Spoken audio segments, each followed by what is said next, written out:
ನಮಸ್ಕಾರ ವೀಕ್ಷಕರೇ, ತಮ್ಮೆಲ್ಲರಿಗೂ SRG5 ಯೂಟ್ಯೂಬ್ ಚಾನಲ್ಗೆ ಸ್ವಾಗತ. ಇವಾಗ ಒಂದು ವಿಡಿಯೋ ಪ್ಲೇ ಮಾಡ್ತಾಯಿದ್ದೀನಿ ನೋಡಿ ವೀಕ್ಷಕರೇ. ಇದು ಏನಪ್ಪ ಅಂದ್ರೆ ರೀಲ್ಸಲ್ಲಿ ಇವತ್ತು ಬಂದಿತ್ತು. ಇದನ್ನು ಹಾಕ್ಬೇಕಂತಂದು ಒಂದು ಉದ್ದೇಶದಿಂದ ಹಾಕ್ತಾಯಿದ್ದೀನಿ. ಏನಪ್ಪ ಅಂತಂದ್ರೆ ಮಹಾರಾಷ್ಟ್ರದಾಗ ಸಂತರಾಮ ಒಬ್ಬರು ಬೋರ್ವೆಲ್ ಹಾಕ್ಸಿದ್ರು ಒಂದು 2-3 ವರ್ಷದಿಂದ. ಹಾಕ್ಸಿದಾಗ ಅದು ನೀರು ಬಿದ್ದಿದ್ದಿಲ್ಲ.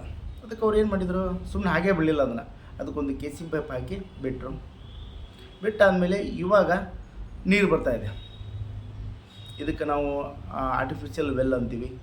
ಇನ್ನೊಂದು ಅರ್ಥದಲ್ಲಿ ಹೇಳಬೇಕಂತಂದ್ರೆ ಇದು ಯಾಕೆ ಹೀಗೆ ಆಗುತ್ತಪ್ಪ ಅಂತಂದ್ರೆ, ನೀರು ಯಾವ ಥರ ಇದು ಯಾಕೆ ಬರ್ತೈತಪ್ಪ ಅಂತಂದ್ರೆ, ಭೂಮಿಯ ಒಳಪದರಗಳಿರ್ತಾವಲ್ಲ, ಆ ಒಳಪದರದಲ್ಲಿ ನೀರಿನ ಮೇಲೆ ಒತ್ತಡ ಆದಾಗ, ನೀರಿನ ಪದರಗಳಿರ್ತಾವೆ, ಆ ನೀರಿನ ಪದರದಲ್ಲಿ ಒತ್ತಡ ಆದಾಗ ಈ ಥರ ನೀರು ಹೊರಗೆ ಚಿಮ್ಮುತ್ತೆ.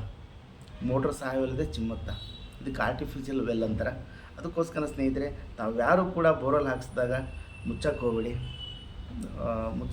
ನಾವು ಏನಂತಂದ್ರೆ ಒಂದು ಬೋರ್ವೆಲ್ ಹಾಕ್ಸಿದಾಗ ಎಷ್ಟು ಖರ್ಚಾಗುತ್ತೆ ಅಂತಂದರೆ, ನಮ್ಮ ಕಡೆ ಎಲ್ಲ ಒಂದು 50,000 ರಿಂದ 70,000 ರೂಪಾಯಿ ಖರ್ಚು ಬರುತ್ತೆ. ಯಾಕಂದರೆ ನಮ್ಮ ಕಡೆ ಜಾಸ್ತಿ ಅಂದರೆ ಒಂದು 250-300 ಅಡಿ ಅಷ್ಟೇ ಹಾಕ್ಸ್ತಾರೆ. ಒಂದು 50,000 ರಿಂದ 70,000 ಖರ್ಚು ಬರುತ್ತೆ. ಬೆಂಗಳೂರು ಸೈಡು ಎಷ್ಟು 2 ರಿಂದ 3 ಲಕ್ಷ ರೂಪಾಯಿ ಖರ್ಚು ಬರ್ತದೆ. ಯಾಕಂದರೆ ನಾವು ರೈತರನ್ನ ಕೇಳ್ತಾ ಇರ್ತೀವಲ್ಲ, ಎಷ್ಟು ಖರ್ಚು ಬರ್ತೀರಿ ಅಂತಂದಾಗ ಅವ್ರು ಹೇಳ್ತಿರ್ತಾರೆ ಇಷ್ಟು ಖರ್ಚು ಬರ್ತೀರಿ ಅಂತಂದು. ಮೋಟರ್ ಬಿಟ್ಟು ನಾ ಹೇಳ್ತಾ ಇರೋದು, ಮೋಟರು ವೈರಿಂಗು ಅದೆಲ್ಲ ಬಿಟ್ಟು 2 ರಿಂದ 3 ಲಕ್ಷ 2 ಲಕ್ಷದವರೆಗೆ ಖರ್ಚು ಬರ್ತದೆ ಅಂತ ಹೇಳ್ತಾರೆ ಅವರು.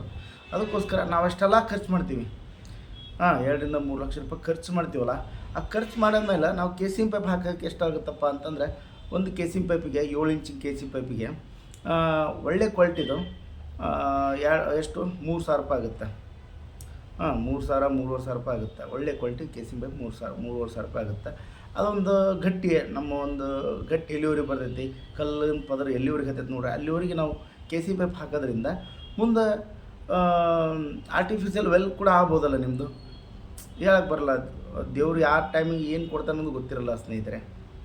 ನೋಡಿ, ಮಹಾರಾಷ್ಟ್ರದಾಗ ಸತಾರಾಮವ್ರಿಗೆ ಡ್ರೈ ಬೋರ್ವೆಲ್, ಅದು ನೀರು ಬರಲ್ಲ ಅಂತ ಬಿಟ್ಟಿದ್ರು, ಆದರೂ ಕೂಡ ನೀರು ಬಂತು.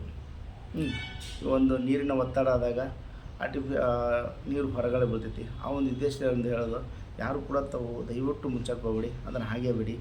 ಅದು ಹಾಗೇ ಬಿಡೋದ್ರಿಂದ ಅದು ಏನಾಗುತ್ತಪ್ಪ ಅಂದರೆ, ಬಸಿ ನೀರು ಇರುತ್ತಲ್ಲ, ಅಂತರ್ಜಲದಲ್ಲಿ ಬಸಿ ನೀರು ಅಂತ ಬರ್ತೈತಿ. ಆ ಬಸಿ ನೀರು ಅದರ ಬಿತ್ತಪ್ಪ ಅಂದರೆ ಒಂದು ಅಟ್ಲೀಸ್ಟ್ ಒಂದು ಗುಬ್ಬೇರು ಹುಡ್ಕೋಬೋದು, ಒಂದು ಸ್ಪ್ರಿಂಕ್ಲರ್ ಹುಡ್ಕೋಬೋದು, ಇಲ್ಲೊಂದು ಅರ್ಧ ಇಂಚ್ ನೀರು ಬರಬಹುದು. ಮುಂದೆ ಚಲೋ ಆಯ್ತಪ್ಪ ಅಂತಂದರೆ ಈ ಥರ ಆರ್ಟಿಫಿಷಿಯಲ್ ವೆಲ್ ಕೂಡ ಆಗ್ಬೋದು. ನಿಮ್ಮದು ನೀರು ಕೂಡ ಚೆನ್ನಾಗಿ ಹರಿಬೋದು. ಸರಿ ವೀಕ್ಷಕರೇ, ಆ ಒಂದು ಖುಷಿ ನೋಡಿ, ಆ ರೈತಂದು ಖುಷಿ ನೋಡಿ, ಅದಕ್ಕೆ ಹೂವು ಹಾಕಿ ಪೂಜೆ ಮಾಡ್ತಾರೆ. ಅದು ಏನಂತಾರಲ್ಲ, ನೀರು ಇರ್ಲಾರ್ದಾಗ ಗೊತ್ತಿರ್ತೈತಿ, ಏನಂತಾರಲ್ಲ, ಕಣ್ಣಿಲ್ದವಂಗೆ ಗೊತ್ತಿರ್ತೈತಿ ಕಣ್ಣಿನ ಒಂದು ಮಹತ್ವ. ಸರಿನಾ ಸ್ನೇಹಿತರೆ, ಕೂಡನಿಗೆ ಗೊತ್ತಿರ್ತೈತಿ ಒಂದು ಕಣ್ಣಿನ ಮಹತ್ವ. ಆ ಒಂದು ಉದ್ದೇಶದಿಂದ ಹೇಳೋದು, ಯಾರು ಕೂಡ ನಾವು ಮೋಟ್ರ್ ಹಾಕ್ಸಿದಾಗ ಹಾಗೆ ಅಂತ ಒಟ್ಟಾಗಿ ಕೊಡಕ್ಕೆ ಹೋಗ್ಬೇಡಿ. ನಾವು ಎಷ್ಟೋ ದುಡ್ಡು ಖರ್ಚು ಮಾಡಿರ್ತೀವಿ, ಅದಕ್ಕೆ ಒಂದು 3,000 ರೂಪಾಯಿ ಕೊಟ್ಬಿಟ್ಟು ಒಂದು KC ಪೈಪ್ ಹಾಕಿ ಮುಂದೆ ಚೆನ್ನಾಗಾಗುತ್ತೆ. ಯಾಕಂದ್ರೆ ನಾವು ದಿನಾಲು ರೈತರ ಜೊತೆ ವರ್ಕ್ ಮಾಡಿದಾಗ ಹೇಳ್ತಾ ಇರ್ತೀನಿ, ಹೆಂಗೆ ಬಿದ್ದೈತೆ ನೀರು ಅಂತ ಕೇಳಿದಾಗ ಅವ್ರು ಹೇಳ್ತಿರ್ತಾರೆ, ಇಲ್ಲರಿ ಇದು ಮೊದಲು ನೀರು ಇದ್ದಿದೆಯಲ್ಲ, KC ಪೈಪು ಕೆಲವೊಮ್ಮೆ ಇದು ಬಂದಿರ್ತಾವಲ್ಲ, ಗೋರ್ಮೆಂಟ್ ಕಡೆಯಿಂದ ಬಂದಿರ್ತಾವಲ್ಲ, ಗಂಗಾ ಕಲ್ಯಾಣ ಯೋಜನೆಯಲ್ಲಿ ಹಾಕ್ಸಿರ್ತಾರೆ ಅವರು. ಹಾಕ್ಸಿದಾಗ ಅವ್ರು ಹಾಗೆ ಬಿಡೋಂಗಿಲ್ಲ, KC ಪೈಪ್ ಹಾಕ್ಸೊಂತಾರೆ ಕೆಲವೊಬ್ಬರು ರೈತರು. ಹಾಕಿದಾಗ ನೀರು ಬಿಡಲಾರ್ದು ಹಾಕ್ಸ್ಕೊಂಡಿರ್ತಾರೆ. ಅವರು ಏನಪ್ಪ ಅಂತಂದ್ರೆ ಒಂದು 6-7 ತಿಂಗಳು ಬಿಟ್ಟಾಗ ಅಟ್ಲೀಸ್ಟ್ ಅವರು ಒಂದು ಅರ್ಧ ಇಂಚ್ ನೀರು ಹೊಡ್ಕೊತಿರ್ತಾರೆ ಅಂತ ಹೇಳಿದ್ರು ಅವರು. ಇಷ್ಟು ನೀರು ಬರ್ತೈತೆ ನಮ್ಗೆ, ಎಷ್ಟು ಸಾಕು, ಮತ್ತು ಮುಂದೆ ಚಲೋನ ಆಗ್ಬೋದಲ್ಲ. ಮತ್ತು ಅವ ನಮ್ಮಂಥರನ್ನ ಕಾಂಟ್ಯಾಕ್ಟ್ ಮಾಡಿ, ಬೋರ್ವೆಲ್ ರೀಚಾರ್ಜ್ ಮಾಡ್ತಿರ್ತೀವಿ ನಾವು, ನಮ್ಗೆ ಕಾಂಟ್ಯಾಕ್ಟ್ ಮಾಡಿ, ನಮ್ಮ ಕಡೆಯಿಂದ ಏನು ಸಾಧ್ಯ ಆಗುತ್ತೋ ನಾವು ಸಜೆಷನ್ ಹೇಳ್ತೀವಿ. ಅವ್ರು ನೀವು ಕೂಡ ಬೋರ್ವೆಲ್ ರೀಚಾರ್ಜ್ ಮಾಡಿಸ್ಕೊಳ್ಳಿ ಸ್ನೇಹಿತರೆ. ಸರಿನಾ? ಈ ಒಂದು ವಿಡಿಯೋ ಇದೆಲ್ಲ ನಿಮ್ಮ ಮನಸ್ಸಿಗೆ ಕಮೆಂಟ್ ಮುಖಾಂತರ ತಿಳಿಸಿ. ಮತ್ತೆ ಮುಂದಿನ ಸಿಗೋಣ ವೀಕ್ಷಕರೇ. ಎಲ್ಲರಿಗೂ ನಮಸ್ಕಾರ.